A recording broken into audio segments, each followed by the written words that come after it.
여러분 안녕하십니까. 월요일 아침 여수 MBC 뉴스투데이입니다. 새해 들어 여수 순천 광양에서 21명의 코로나19 확진자가 발생한 가운데 당국이 방역 강화를 위한 엄정 대응에 나섰습니다.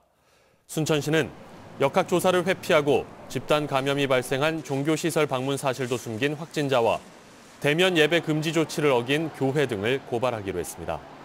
또 최근 집단 감염이 발생한 경북 상주 BTJ 열방센터와 울산 인터콥 선교센터를 방문한 시민에게는 내일까지 진단검사를 받도록 명령하고 이에 응하지 않다 감염될 경우 역시 고발할 예정입니다. 전남 동부권 지자체들은 일제히 거리 두기 2단계를 오는 17일까지 연장했으며 순천에서는 오늘부터 강화된 2단계 적용과 함께 오전 5시부터 오후 4시까지 주류 판매가 금지됩니다. 허석 순천시장의 어제 대시민 담화문 일부 들어보시겠습니다. 5명 이상의 사적 모임을 금지하거나 21시부터 05시까지 집합을 금지한다는 것은 5명 미만의 모임이 자유롭게 허용된다는 의미가 아닙니다. 아무리 작은 모임과 회식이라도 취소해 주시고 일상생활 중 불가피한 식사나 모임을 갖는 경우에는 방역 수칙을 준수해 주실 것을 강력히 요청드립니다. 광주의 한 요양병원에서는 확진자가 무더기로 발생했습니다. 하루 최대 기록을 갈아치웠는데요.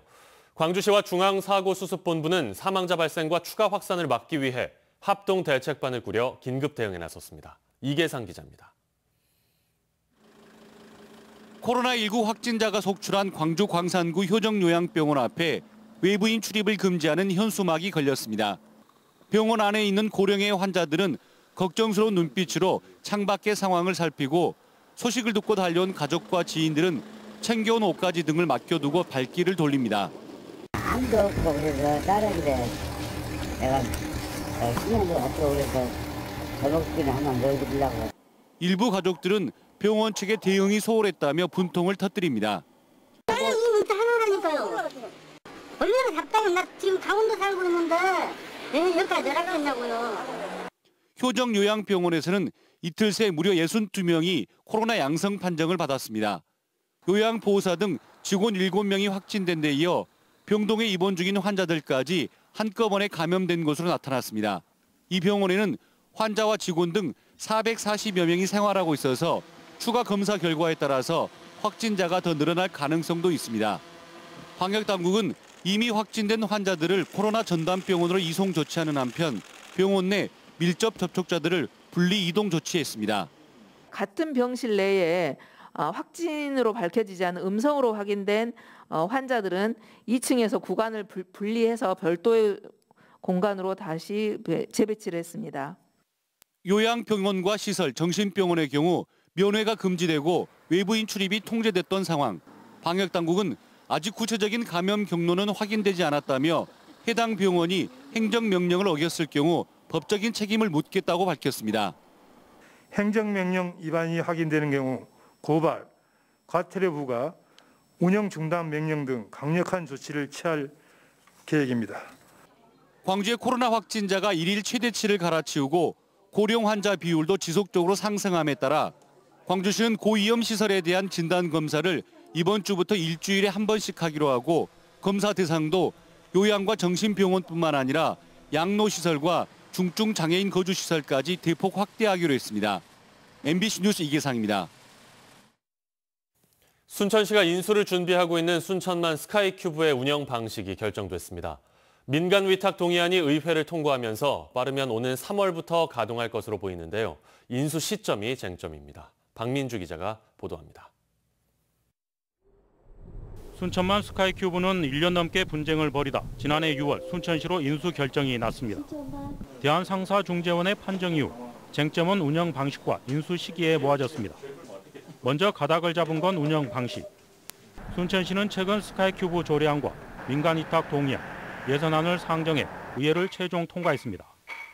부분 민간 위탁 방식에 따라 스카이큐브 활성화 부분은 순천시가 책임지고 운영과 유지 보수 등 기술적인 분야는 민간에 위탁하게 됩니다. 순천시는 민간 위탁자 공모에 착수했습니다.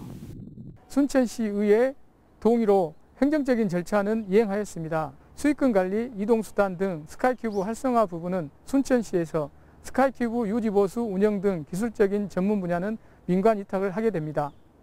남은 쟁점은 스카이큐브의 인수 시점입니다. 순천만 국가정원에서 순천문학관까지 4.6km 구간을 운행하는 스카이큐브는 코로나19 영향으로 운행이 중단된 상태.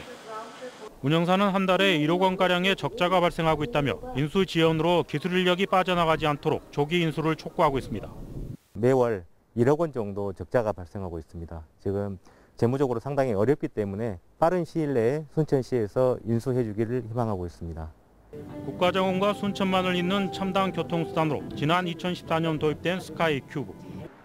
오는 3월부터는 가동에 들어갈 것으로 알려졌지만 조기 인수 시점이 또 다른 관건으로 떠오르고 있습니다. MBC 뉴스 박민주입니다. 순천시가 시민들의 관광 복지 서비스 확대를 위해 순천시민 1년 회원권 제도를 올해부터 시행합니다. 순천시는 올해부터 순천 시민이 1만 원으로 1년간 국가정원과 순천만 습지, 나간읍성과 드라마 촬영장 등을 이용할 수 있는 순천시민 1년 회원권 제도를 시행하기로 했습니다. 1년 회원권은 순천만 국가정원 입구에서 발급이 가능하며 1월 말부터는 순천만 습지와 나간읍성, 드라마 촬영장으로 발급처가 확대됩니다. 청렴도가 전국 최하위권에 머물고 있는 전라남도의 신임 감사관이 외부에서 채용될 예정입니다. 전남도는 지난해 11월 개방형 직위인 감사관 공개 모집을 실시했지만 내외부 각각 2명씩의 응시자 가운데 적격자가 없었고 지난달 재공고를 거쳐 끝내 1명이 인사위원회에 추천됐습니다. 외부 인사가 전라남도 감사관으로 임용되는 건 2014년 이후 6년여 만으로 그동안 전라남도의 개방형 감사관 공모는 응시자가 적어 불발되면서 결국 내부 인사들로 채워왔습니다. 지난해 여름 집중호우 피해를 입은 공공시설 복구 진척도가 16%에 머물고 있습니다. 복구가 진행 중인 도로와 하천, 수리시설 등의 공공시설은 2천여 곳에 이르는데 현재까지 복구가 끝난 곳은 325곳에 불과하고 1,300여 곳은 설계가 진행 중입니다. 전라남도는 올해 장마철 이전까지 원상복구를 완료하고 항구적 복구가 필요한 현장은 내년 6월까지 복구 공사를 마무리할 예정입니다. 전남의 휘발유 가격이 9개월 만에 처음으로 1리터에 1,410원을 넘어서는 등 상승세가 이어지고 있습니다.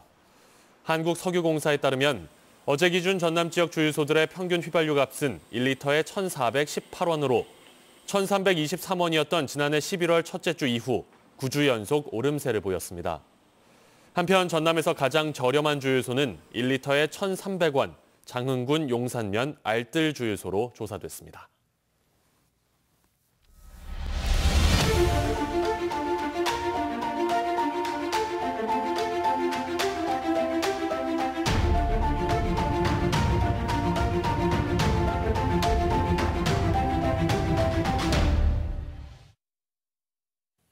농어촌 공사가 배수 개선 사업을 하는 현장에서 인근 변온들이 바닷물 피해를 입었습니다. 예년 수확량의 절반도 건지지 못했는데요. 보상은 차일피일 미뤄지면서 농민들이 애를 태우고 있습니다. 김진선 기자입니다. 60년 넘도록 같은 땅에서 벼농사를 지어온 윤영숙 씨. 한 해 40kg 기준 7, 80가마니를 수확해온 윤 씨는 올해는 절반에도 못 미치는 32가마니를 수확하는 데 그쳤습니다. 그나마 수확한 벼들도 알곡이 여물지 않으면서 한 가마니마다 10,000원 이상씩 손해를 봤습니다.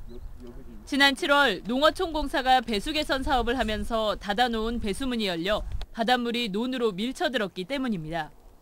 이 난논 이거 1,200톤 이거 벌고 있는데 이거 보상도 안 해주고 지금 농협에 농약값도 못 갚고 있고 그래요.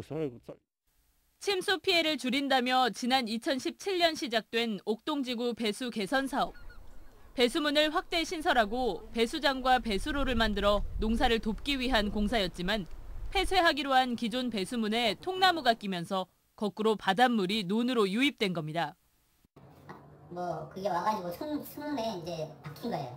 이게 그래가지고 거기에 이제 바닷물이 이제 들어와서 이제 농경지에 침수가 된 거죠. 때 아닌 바닷물 피해를 입은 농가는 20여 곳, 피해 면적만 20헥타르에 이릅니다. 농어촌공사는 해남군, 시공사와 보상 주체를 두고 협의가 길어진 데다 또 손해사정인이 산정한 피해율에 농민들이 만족하지 못하면서 보상이 늦어지고 있다고 해명했습니다. 그럼 보상을 누가 할 거냐? 좀 그런 부분들이 있었어요. 그런 일정차가 있다 보니까 그런 데서 조금 시간이 좀 걸렸어요. 농어촌공사 해남 완도지사는 내년 상반기까지 보상을 마치겠다고 밝혔지만 농민들은 염해 피해를 입은 만큼 내년 농사도 장담할 수 없다며 분통을 터뜨리고 있습니다. MBC 뉴스 김진선입니다. 전남도가 차별화된 전남형 귀농산어촌 유치 정책을 추진합니다. 전라남도는 올해 전남 귀농산어촌인들의 안정적인 정착을 돕기 위해 전남에서 먼저 살아보기 사업, 귀농산어촌 종합지원 서울센터 운영, 귀농산어촌 공공임대형 주택 조성 등 모두 12건의 사업에 올해 136억 원의 사업비를 집중 투입합니다. 전남도는 해마다 4만여 명의 귀농산어촌인들이 전남으로 들어오고 있다며 올해 더욱 체계적이고 실효성 있는 유치 지원 정책을 추진해 나갈 방침이라고 덧붙였습니다.